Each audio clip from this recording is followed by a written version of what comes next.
Mani sauc Iljana, man ir 30, es dzīvoju Rīgā, Imantā. Laiku pa laikam Iljana arī strādā, taču ilgāk par dažiem mēnešiem nevienā darbā nenoturas, un vairums viņas dienu paiet vai nu mājās, vai tusiņos ar draugiem. Neizpaliek arī apreibināšanās. Ar alkoholu mēs esam diezgan labi draugi. Satiekamies katras brīvdienas. Ja es dzeru, es varu neiziet uz darbu viegli, man tas ir kaut kā. Bet pēc tam es nožēlu un domāju, kā tā, stulbeni un tā.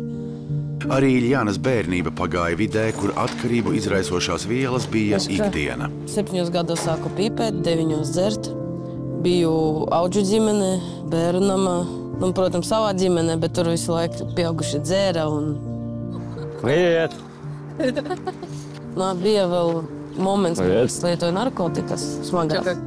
Man vienreiz bija tādi athaļņiki, ka es gandrīz nenomiru. Un es sapratu, ka tas nav mans kaifs. Mani tā necapika zem zāles vai zem alkohola. Tas nav mans. Es vienkārši paņēmu un atmetu.